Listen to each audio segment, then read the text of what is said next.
All right, thanks very much, Jamel. Is my screen up now? Can everybody see that? Just Yeah. give me a nod. We're all good and everyone can hear me, so away we go. Thanks so much for inviting me to present this report to you today. Thanks also to those that have organized it and helped to make this possible. It's great to be back, so to speak, in Manchester. As Jamel indicated, I was previously at the University of Manchester full-time in 2007 to 2009. So it's great to be back and to talk about work that continues in some sense the work that I was doing back in Manchester back in those days. That was help setting up the Brooks World Poverty Institute, which is now the Global Development Institute. But the focus then and on this particular report is on the nature and extent of global poverty and how that's changing in the world. This particular report is the third incarnation of a series of reports called the Poverty and Shared Prosperity Report. The first one was in 2016, the next one was 2018. So here we are in 2020.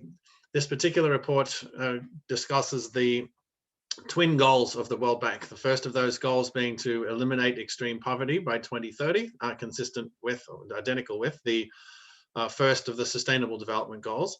And the second of the World Bank's twin goals is to promote shared prosperity, which is measured by the improvements in the bottom 40% of an income distribution in any particular society. So this particular report tries to provide an update, in effect, on the state of the world with regard to global poverty. So by definition, that means global poverty at the international level, and also the extent to which the growth process is itself becoming more equal over time. And the hope, of course, that it does become more equal. But as we will see, these kind of events that we're dealing with at the moment, especially the global pandemic of COVID, is not being kind to any of those processes. And in fact, it's greatly undermining them. I'm going to give you the brief presentation of this particular report. The full version of it is available for free online. You can go to our friend Google, just type in Poverty Shared Prosperity 2020, and it'll take you pretty much straight to the place where you can see the full version of this. I'm just going to use this occasion to talk a little bit about some of the details about report writing like this, because I think it's always interesting to me to talk with people who haven't done these kinds of reports before about sort of the scale of the data that's available, or we should have done this or we should have done that. And it really is a corporate document. It's a board approved document in some sense. They don't formally approve it, but we have to present it to them, and they have to they give us comments and feedback on it. And it is ultimately reporting on our twin goals. So it's a report card, as it were, on the bank's twin goals. Even though it's, of course, the processes that shape the extent to which those goals are themselves met are influenced by vastly more than just World Bank actions or inactions. When I was originally asked to do this particular report, the expectation about 18 months ago was that the trends that had been previously reported in earlier PSPRs was that the slowdown in growth and the slowdown in poverty reduction was still going to be occurring. It was positive, at least. There was still we are still moving in the right direction, but the expectation was that the slowdown in economic growth and poverty reduction was going to continue, and that we would be charged, therefore, with writing a report that was essentially extending the story of the previous two reports, which was things are good, but they're not great. At least we can try harder, perhaps, and we will start to see even more improvements in the reductions of extreme poverty.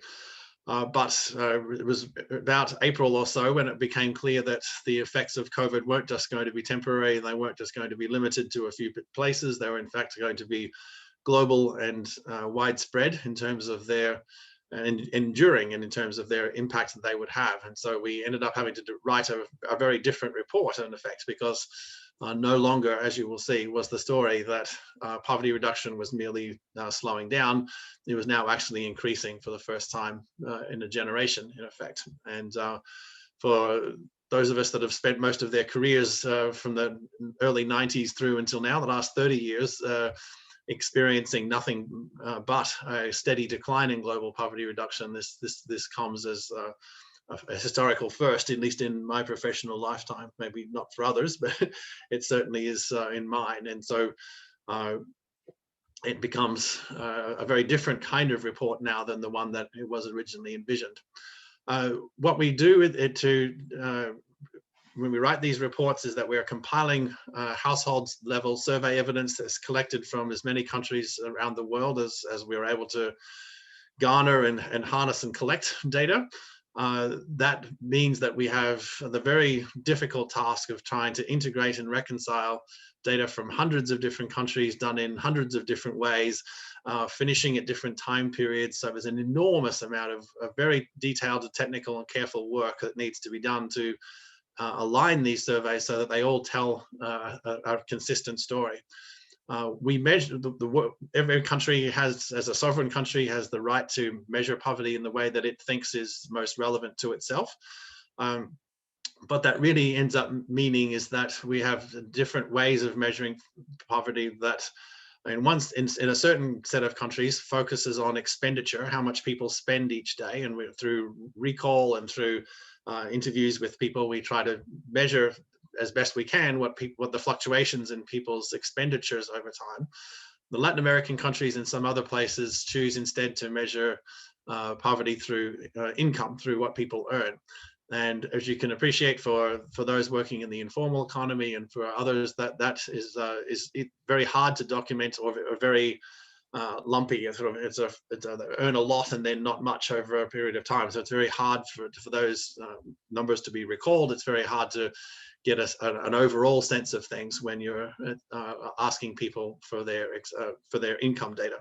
So but for different reasons, countries do these things in different ways. But the kind of numbers that I'm going to be reporting to you, therefore, largely come from consumption surveys done on households in many different countries over many different years, all arrayed such that they are telling a consistent story up until 2017. Right? So that's and then we do what's called nowcasting, which is to transfer or extend or extrapolate those numbers from 2017 to 2020 to get a sense of where we think those numbers are now. And then we can do forecasts as well into the future on the basis of current growth implosions as a result of COVID, to try and get a sense of where these numbers might be going over the coming decade, or especially in the next couple of years, because that's when COVID's effects are going to be strongest. So there's the big challenges we face. These are also, as I said, it's a global report reporting on global numbers, and just the basic mathematics of that means that we are hugely influenced by trends in China and India and Ethiopia and Indonesia, all the Congo, all the very biggest countries. When you construct a global poverty number, have a vastly disproportionate effect. What that means is that if a really tiny country, Guinea-Bissau, for example, suddenly managed to completely eliminate poverty, that would be great for them, but it would be almost a rounding error in terms of the global poverty numbers. So the presence or absence of data from the very biggest countries has a huge influence on the overall accuracy and timeliness of these reports. Unfortunately, this year we did not have data from India. The Indian government, for its own reasons, chose not to release its most recent poverty data to us. So we are, to the extent we were using Indian data, it was an extrapolation from much earlier survey periods. The good news is, though, that Nigeria, the biggest country in Africa, was able to release its poverty numbers to us back in April and May of this year. So this particular report is greatly enhanced because of the presence of data from the big countries, and especially the big countries like Nigeria in Africa.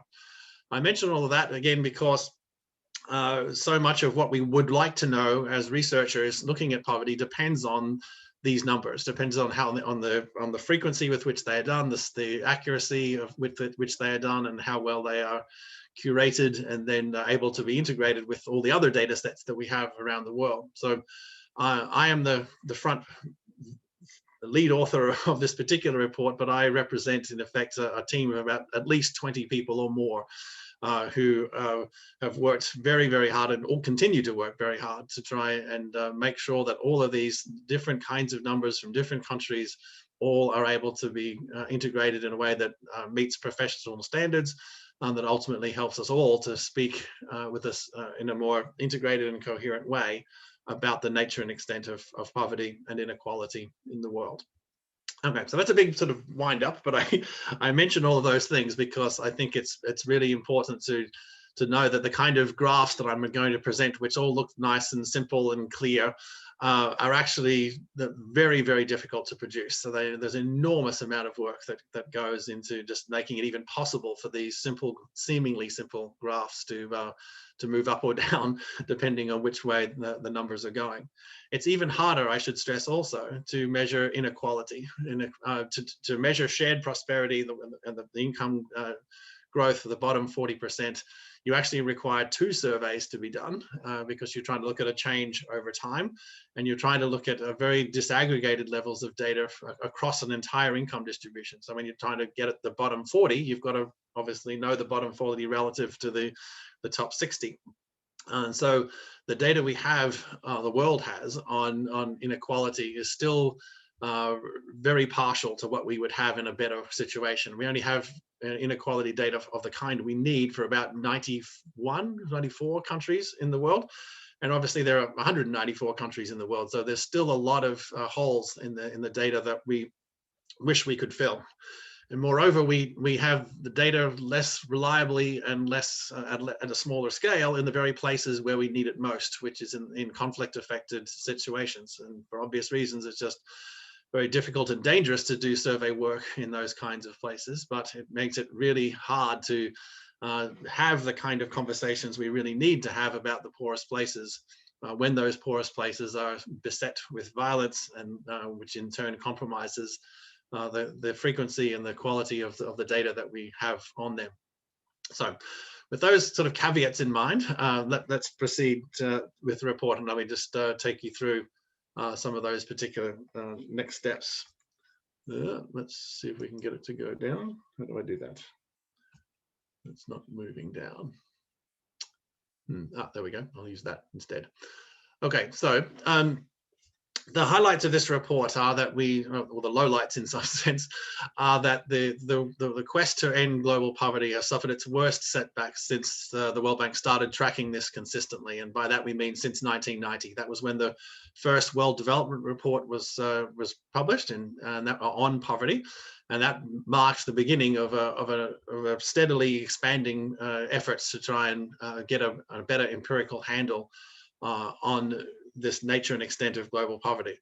Poverty rose, as you'll see in a subsequent slide, briefly in 1997 as a result of the East Asia financial crisis, but otherwise, since 1990, at least on the basis of the data we have, there's just been this steady decline in global poverty, except until now. And that's what makes this particular moment that we now find ourselves of historical importance.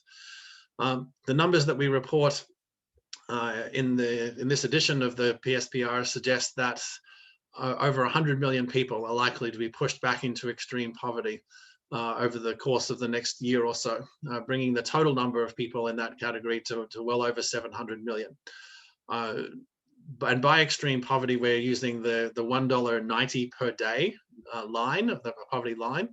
That number comes from the poverty rate that's in the bottom 15 countries of the world, the poorest 15 countries in the world. You'll see also that in the report that we report poverty at higher rates of poverty at $3.20 and $5.50 per day. Those correspond respectively to the poverty in the lower middle income countries at $3.20 and the higher middle income countries at $5.50. We also report on what's called a societal poverty line, which is a poverty line that takes into account the fact that richer countries obviously have higher poverty lines because it just costs more to survive in each country as it gets richer. So we have a number that we track over time that is able to assess poverty at the level of the wealth of the society itself.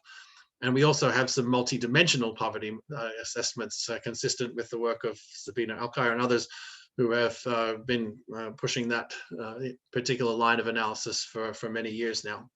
But Either way, for the first time now, at least since the global financial crisis, the poverty rate in the world will increase to roughly about 9.4%, we think, in 2020, and be roughly the same again in 2021.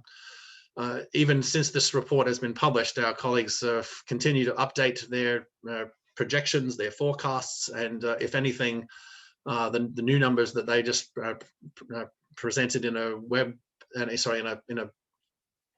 blog post last week suggest that, if anything, all of our estimates are too conservative. They're actually, things are likely to be even worse than we present in the report. So it's not happy days to be writing these particular reports.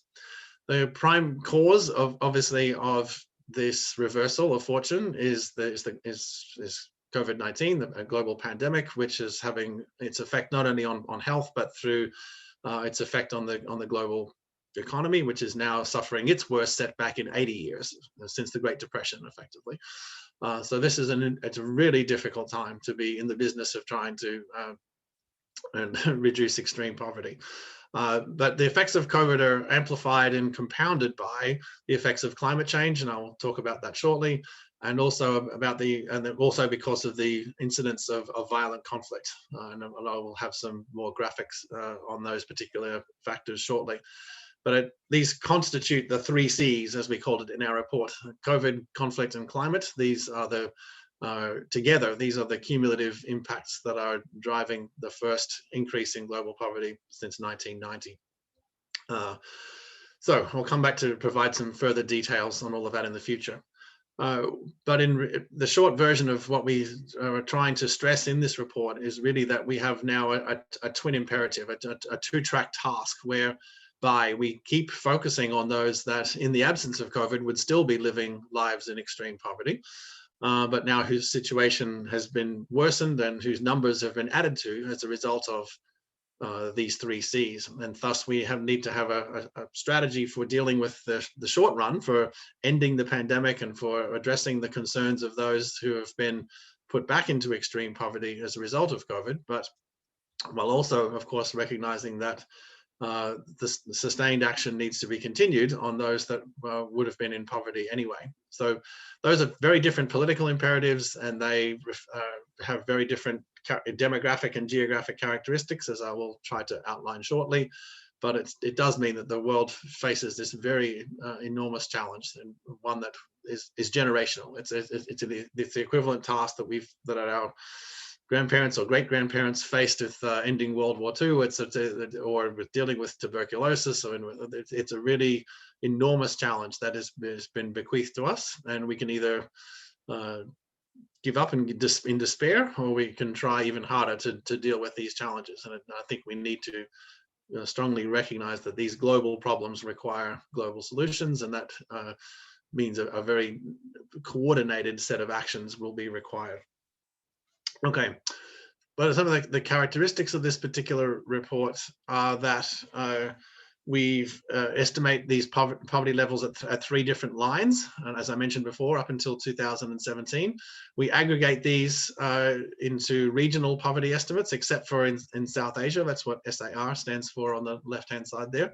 Those are the regional acronyms that the World Bank uses to just shorthand for different parts of the world. That the absence of a regional estimate for South Asia is a function of not having data from India.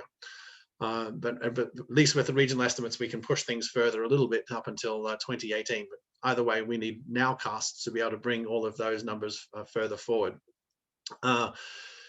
We've fortunately had updated population coverage for Sub-Saharan Africa, SSA, and updated numbers for poverty. It's particularly in the Middle East, North Africa region. So even the household survey data that we have is now able to show pretty graphically that the results of the war in Syria and Yemen are now measurable in terms of the household surveys that were conducted several years ago, but when those countries were experiencing, and still experiencing, the awfulness of their own wars.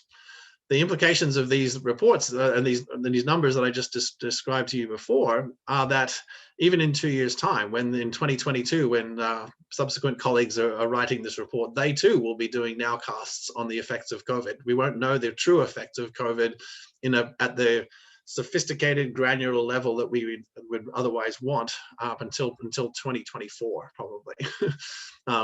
That doesn't mean we can't say anything. It just means that we have to recognize that we're using very different kinds of methods for assessing and getting a handle on poverty until we have full coverage available to us. So what we're also able to do is, and what we do for the first time in this report, is look at not only the kinds of trajectories that are likely to be characterizing global poverty now and into the future, but we also look at the effects of what different levels of growth and inequality will mean for the likelihood that the path is returned, that the world gets back onto a situation where poverty reduction becomes a more steady and annual process. But for the moment, at least, that's again the likelihood that there will be any possibility of reducing extreme poverty by 2030 has now largely been eliminated because of this enormous setback that has been imposed on the world as a result of COVID, compounded by conflict and by climate change. Okay, so here are these wonderful simple graphs that are just products of tens of thousands of hours of people's work. And I say that in due deference to my hardworking junior colleagues who spend their lives trying to make sure that when I present these kinds of numbers that they are accurate. So the numbers are just largely referring to, the blue line refers to the rate, the incidence of poverty, and then the orange line is to the actual number of poor people. And since 1990, you can see a very steady decline, except for this blip in 1997-98, which was the East Asia financial crisis. And roughly speaking, with the exception of that Asia financial crisis year, the world has been seeing a global poverty reduction of roughly 1% a year. That in about 2013, you can see that the graph starts to flatten out a bit, and then the rate of decline fell to 0.6.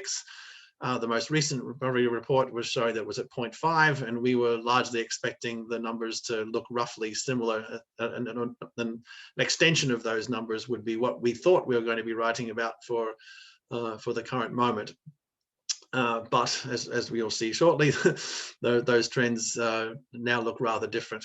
So that's the global poverty numbers on the left. On the right, we have the reductions in shared prosperity. And there you can see quite wide regional variation in the extent to which growth has been disproportionately benefiting or not benefiting poor people. In East Asia and the Pacific, for example, at least 4 of the 5 countries on which we have data on that would suggest that growth has indeed been pro-poor. It's been benefiting the bottom 40% even more than it's been benefiting everybody else. But in places like the Latin America and the Caribbean region, that's a very different kind of story.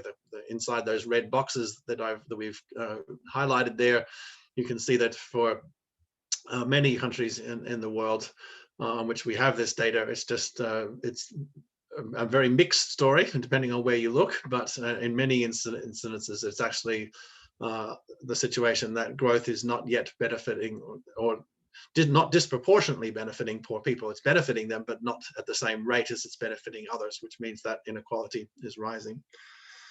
Okay. Now we go to looking sort of to the immediate future, so the next couple of years, and this is where we can show the effects that that COVID is having on poverty reduction and on inequality. These are done through, as I said, through nowcasts by projecting from 2017, where we estimate the global poverty rate was at 9.2%.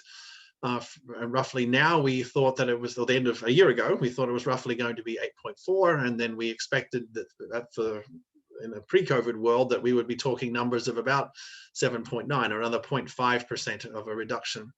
But those blue and red lines give you sort of a baseline and then a worst case scenario kind of situation for what we now anticipate will be the global poverty numbers for this year, and then through into 2021 as well. So in effect, what COVID has done is to put us back 3 years. It's if you roughly look back where we think we are now, it's likely to put us back to where we were back in 2017, perhaps even in 2016, depending on what the actual numbers end up being. But that's an enormous setback, and that represents, looks at it like an abstraction when you look at it on a graph, but that just means hundreds of millions of people are now back into extreme poverty in ways they would not have been in the absence of this kind of effect. The graph on the right just looks at the effects of shared prosperity, what we predict into the for this year and next year. All those countries on the right-hand side of the diagonal are countries that will see a lowering of shared prosperity. And that means that the people in bottom 40% of people in those countries will see some economic growth, but much less than those in the top end of the distribution. And it's only a handful of countries on the right-hand side that we think are likely to see that. I think the intuition for that is relatively straightforward. Everybody on this call, for example, is able to earn a living by talking to a laptop, like is what I'm doing now. If you're really poor, your income is spent in a field, or it's spent in a factory, you're spent working in someone else's home.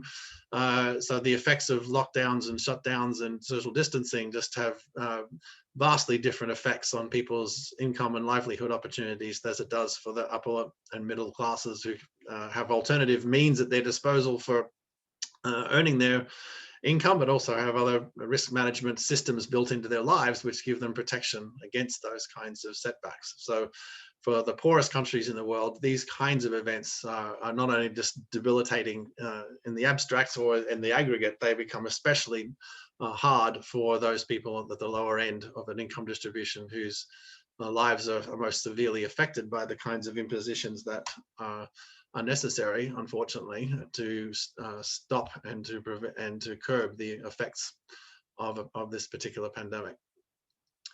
So that's COVID. We also talk about the effects of conflict in this particular report, and that's another crucial issue that I think is important now and will only become more so, or at least we project it's only going to become more so over the course of the next decade. An earlier report from the World Bank this year showed that the FCV countries, the fragile, conflict and violence affected countries, are home to only about 10% of the world's population, but they're home to 40% of the world's extreme poor. And that number is likely to increase from 40% to 66, or 2/3 of the world is likely to, of poor people in the world are likely to live in fragile states by the course by the end of this decade, by 2030.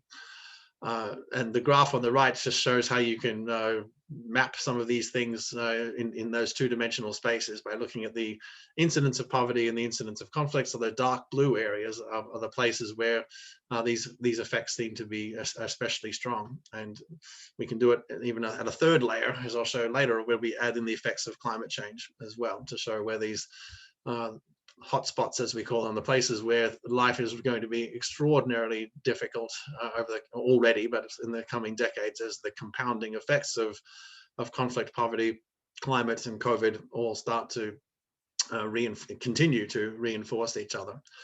One of the background papers that we did for this particular report also was trying to look at the enduring effects of conflict, not just war in the present tense, so to speak, but looking at the way in which conflict's effects endure even after the war itself has ended. And some very important work, I think, that will be showcased in other academic settings later on, but it gets a first hearing here, is looking at the ways in which conflict has effects even decades after the conflict itself has ended. So we call this a conflict debt. There's the immediate effects on property and on land and on people's livelihoods, but the effects on people's mental health and their physical health and the nutrition and the education of kids, all that stuff can just take decades to get back to where it was before.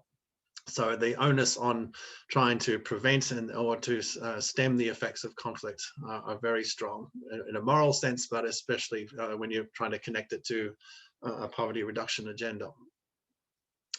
The third C that we addressed beyond COVID and conflict is climate change.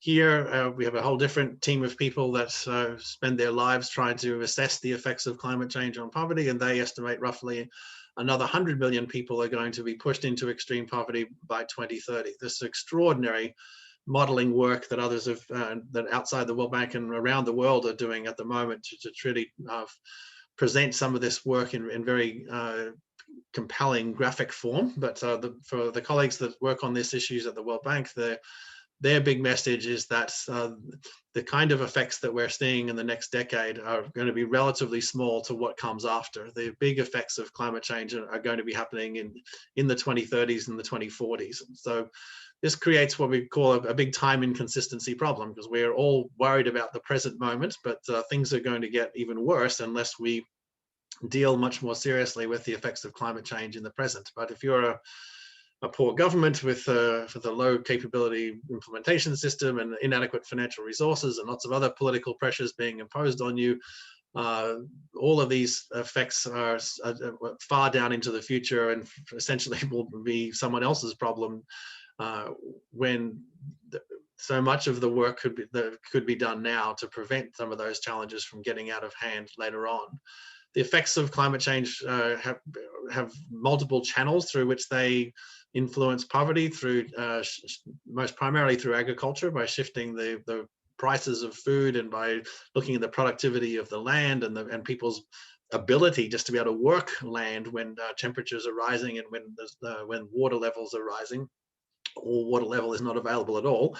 Or the ways in which it affects their health, or just the frequency and incidence and severity of natural disasters like typhoons and hurricanes and the like.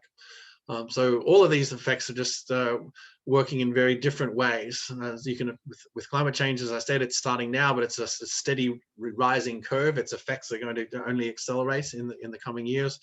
Conflict we anticipate is going to increase over the next decade, but that's very localized in terms of relatively localized in terms of where its effects play out.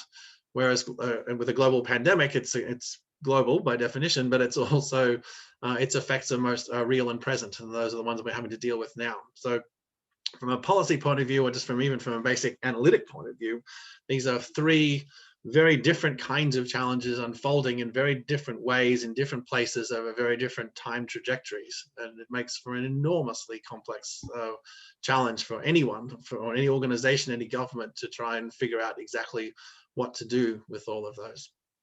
On climate change, for this particular report, we commissioned the production of some of maps that are looking at the incidence of floods. Obviously, climate change will affect things other than just the incidence of floods. And if it's hotter temperatures in some places, that will mean won't be any floods because there won't be any water, because there won't be any rain. But at least from an empirical point of view, measuring floods or the incidence of floods is a very nice granular way of looking at the ways in which different groups of people, different classes of people get affected by nature when it starts to respond to, or be finding itself responding to the effects of climate change. And I'll present some of those to you in the next slides. So a lot of the implications for all of this for now and into the new year and beyond are that unfortunately the World Bank essentially has to concede that the ending of extreme poverty in 2030 is highly unlikely to be met in the absence of swift, sustained, and significant action. And by that, that's really just a euphemism for saying at levels of economic growth and inequality and lowering inequality that just have never been seen before. So unless there's some historically unprecedented way in which economic growth rates can be reunited, which I'll show you on a subsequent slide, it's just not going to be happening. And I guess what we also want to stress then is that shouldn't be a counsel of despair. It's not a reason to take our bat and ball and go home and declare defeat. It should be just a recognition of just how much has been achieved actually over the last 30 years in particular, but that's just the time period we happen to have the data for. But I think over the course of the last 40 or 50 years, the steadily decline of poverty is something that the world should be, in one sense, very pleased to recognize, even as we say in the report, the very processes that have produced much of that poverty reduction are now themselves the same pathways along which terrorism, the pathways along which pandemics can spread, and the ways in which misinformation about all of these responses can themselves spread. So we're caught in one of globalization's many paradoxes here.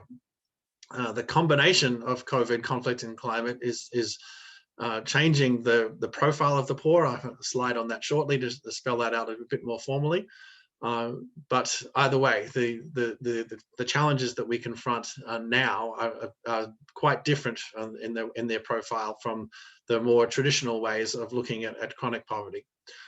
I think all of these issues suggest that poverty has to be now seen as very much coterminous with the incidence of violence and fragility. It's as being something that is increasingly going to be playing itself out in South Asia and in Africa, and that unless we have, the world has a serious climate change strategy, that we're all going to be in a Sisyphean task of pushing rocks up hills that are just going to keep pouring down because of these very structural characteristics that progress itself, or that modernization itself has built.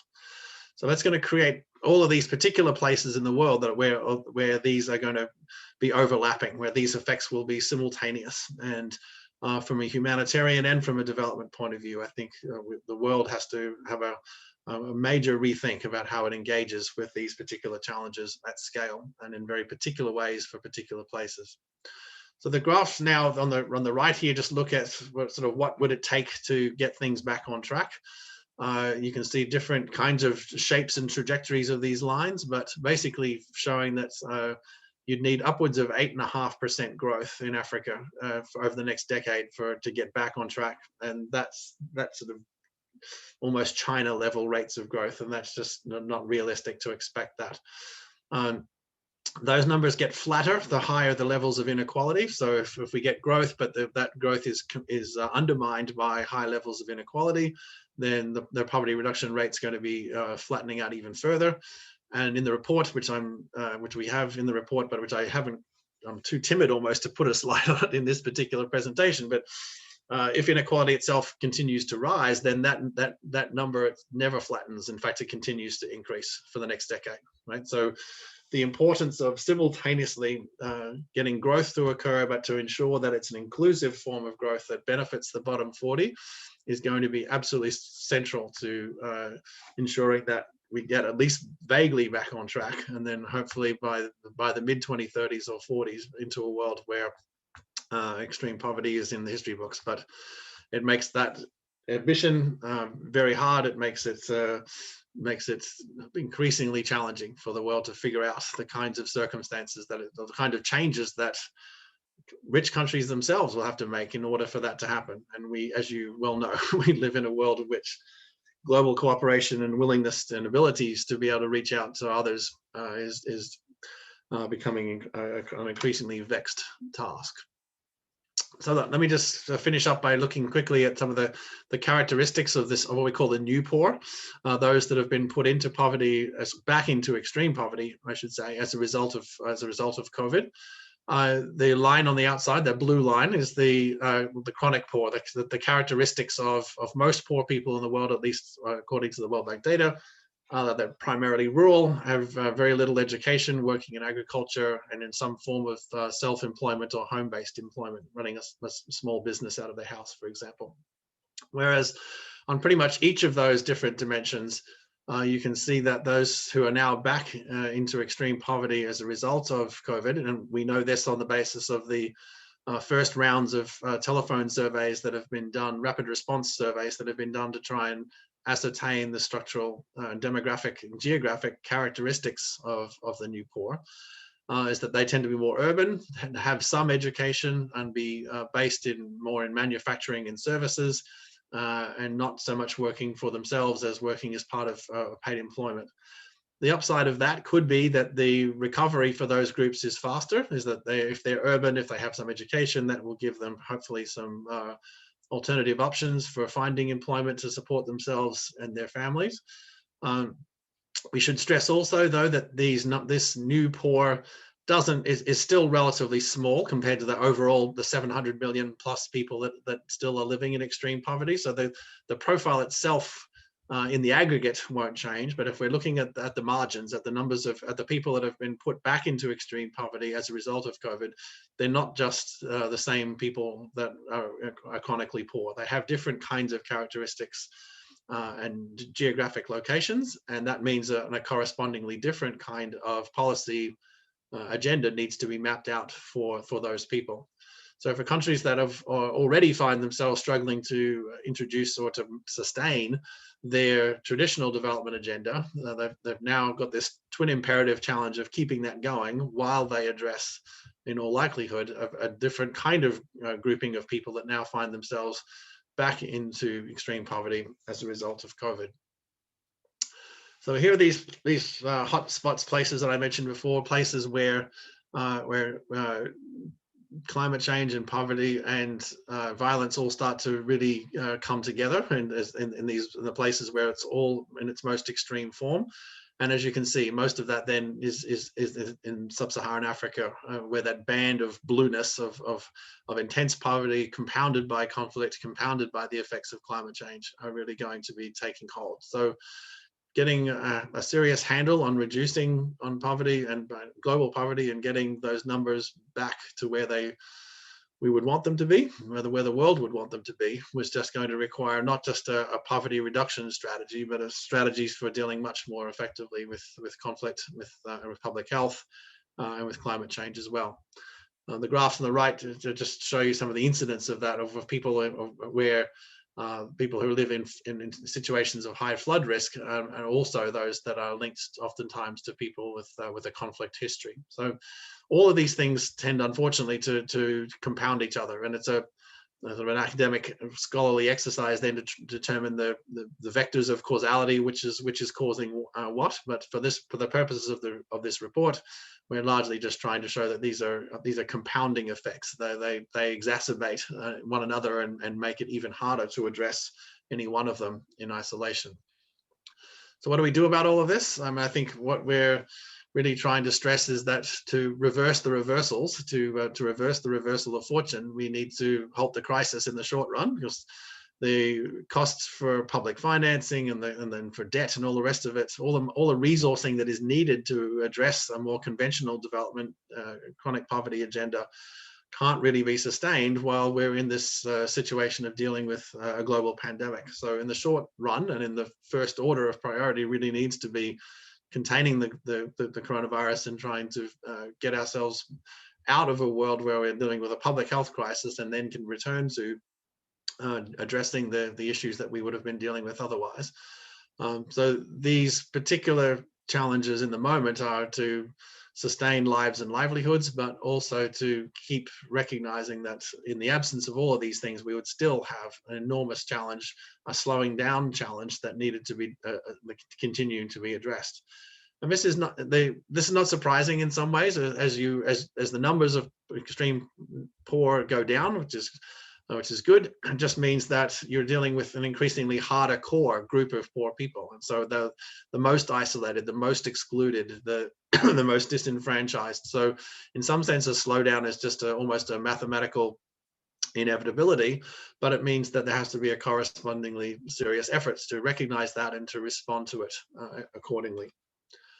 So this report was being mostly written in July and August, and when the pandemic was still and remains a novel event, and by novel it's in the literal sense of that its exact scientific characteristics still remain somewhat unclear. And even though we're now in a world in the last week or so welcoming the arrival of vaccines, it's still an enormous amount to be done before that process of rolling out a vaccine around the world actually happens. So rather than try and be presumptuous and try to lay out a full agenda for addressing this, when nobody really knows how to address these kinds of challenges, no one simultaneously knows how to address a pandemic, a global recession, climate change, and civil wars.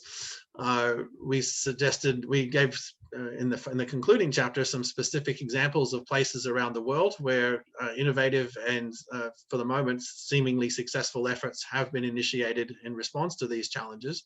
But we also try and lay out some broader principles that we think are really crucial for the world, and especially for multilateral organizations, which on a good day exists to do the kind of work that we are now currently faced with.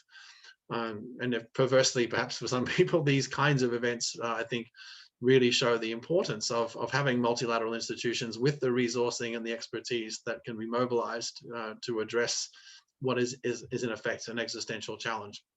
The first of these principles is the importance of closing the gap between our policy aspirations and our attainment, which is to say, taking very seriously the importance of implementation. The policies themselves are important and they need to be sound and well informed by the best evidence that we have, but they're only as good as their implementation. And in a world of finite resources and ticking clocks with all sorts of strong moral and political imperatives to address these challenges in the here and now, having groups of people that are able to faithfully execute and implement these policies is only more important.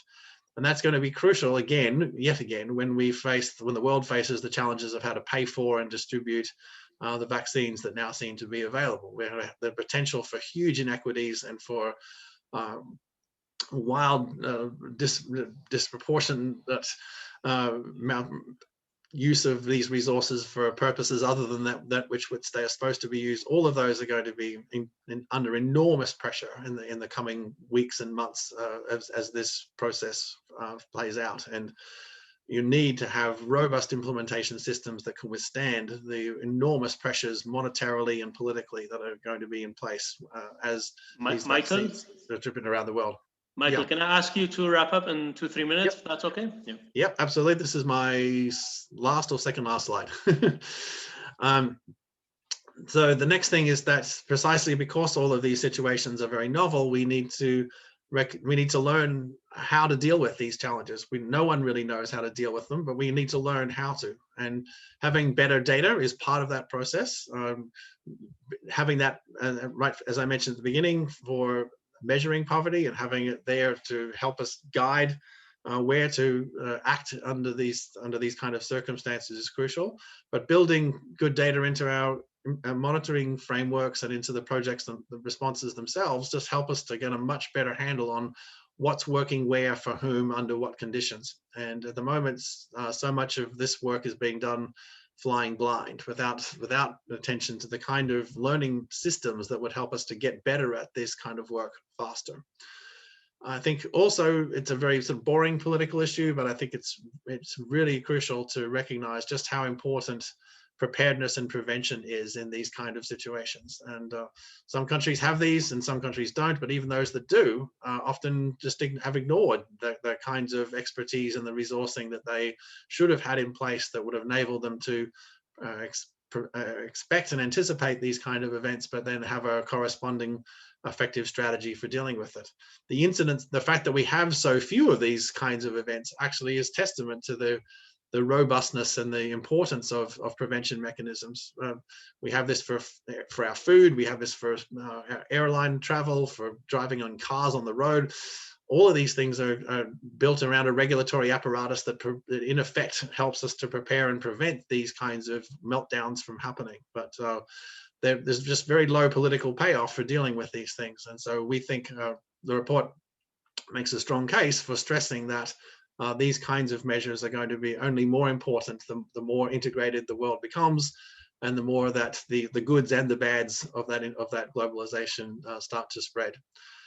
Finally, it sounds perhaps naive in this moment, but we think it bears repeating nonetheless, that all of these challenges are ones that aren't confined to a single country.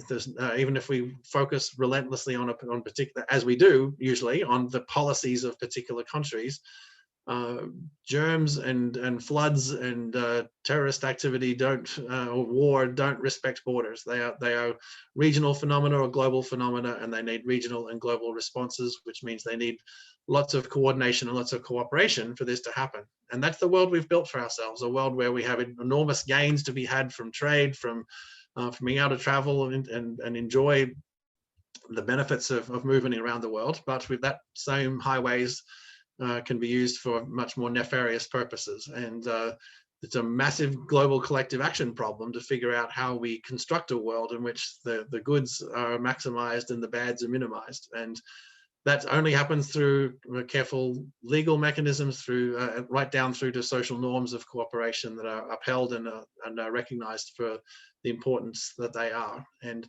those are the challenges we have to figure out, as every generation has to figure out how to deal with. And this is our moment. This is the world we have built. This is the challenges that it's presenting to us.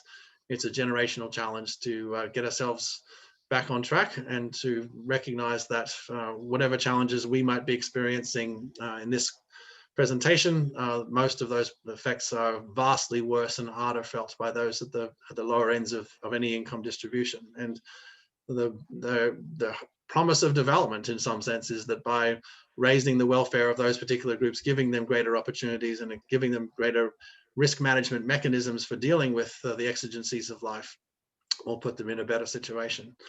So that's the report, and thank you for the opportunity to present this shortened version of it. The long version, as I said, is available online.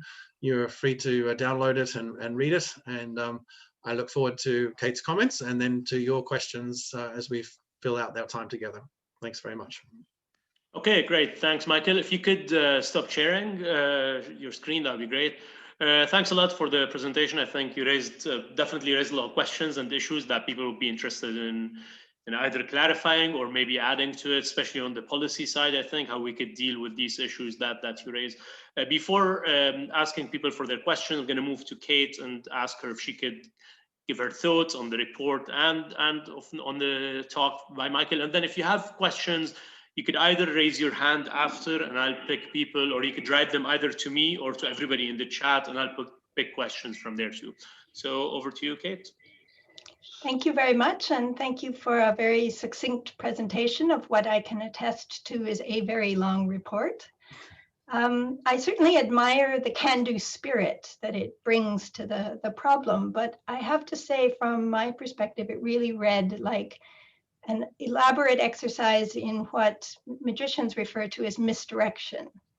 A situation in which crisis narratives are used to distract from underlying dynamics that we're already actually quite familiar with. I also noted a lot of use of what Lindsay McGooey calls strategic ignorance, which is unknowing what we already know about poverty and inequality and reframing it in a kind of COVID package where everything we knew before is now irrelevant and we have to see everything in a completely new way. And a real emphasis on novelty, the novelty of the situation we're in, without much reflection on how the failure to grapple with environmental issues, the reckless use of the environment, the erosion of public health systems are really a part of what got us into this situation in the first place. So I really feel that it's important to move beyond this kind of uncertainty, novelty approach to things and think much more about what we know about poverty and inequality and how we can interpret some of the information we already know in the new context that we find ourselves in. And here's where I think the whole great reversal narrative kind of falls apart when you look at it a bit more sharply. It's suggested that COVID has brought about this great reversal in poverty reduction, but the report itself admits, and you mentioned also in your presentation, that poverty reduction was already stalling before the pandemic hit. So I'm perplexed that there's no reflection on why poverty reduction was already stalling. What was the reason, what lay behind the pre-existing stalling that was maybe exacerbated by the coronavirus situation, but clearly not caused by it? And I also noted that you showed graphs of the reduction over time in extreme poverty, but you also mentioned in the report that the poverty reduction on the 320 and the 550 poverty lines has been much slower than the reduction in extreme poverty. It would have been helpful to see graphs on the trends in those less successful poverty reduction lines.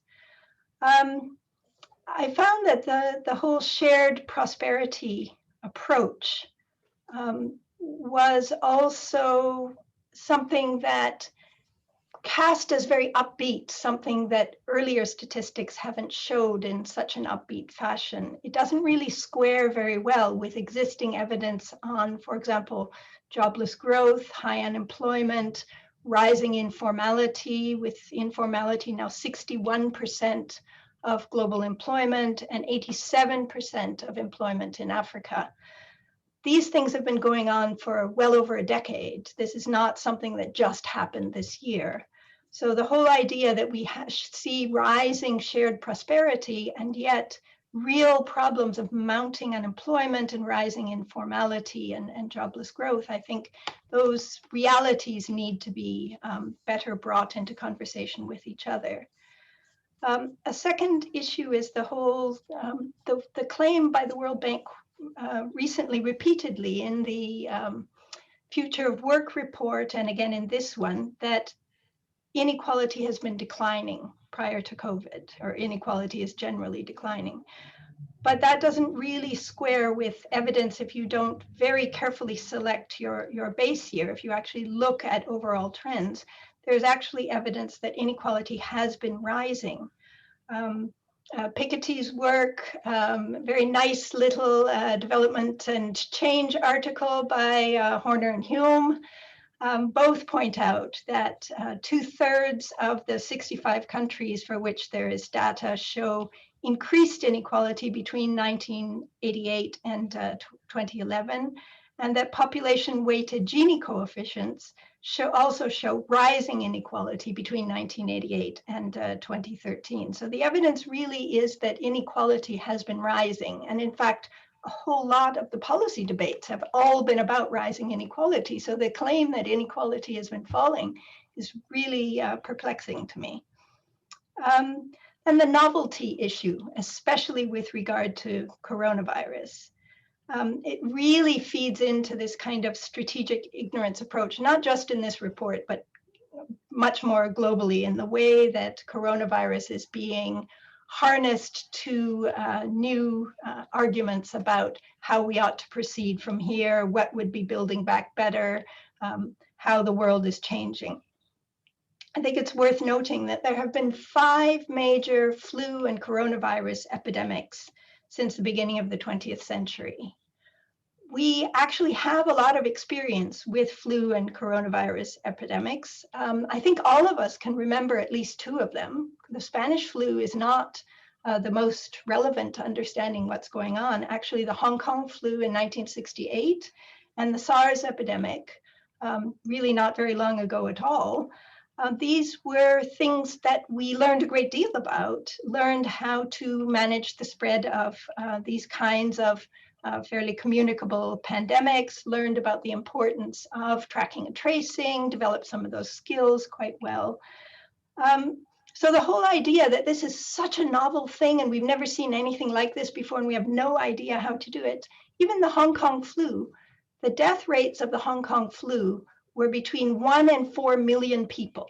So coronavirus is just reaching the bottom edge of that range of fatality. So it is really quite comparable to what's happening now. And the argument that it is so novel is also somewhat contravened by a rising number of articles on why coronavirus doesn't seem to have been as fatal in Africa as in other places, in which they're saying there seem to be a lot of pre-existing immunities, other types of coronaviruses to which people have been exposed, evidence of antibodies, high levels of antibodies in the bloodstream, that somehow things like this have been around before, and certain populations actually have been quite successful in resisting them on an epidemiological level, not just about tracking and tracing in young populations.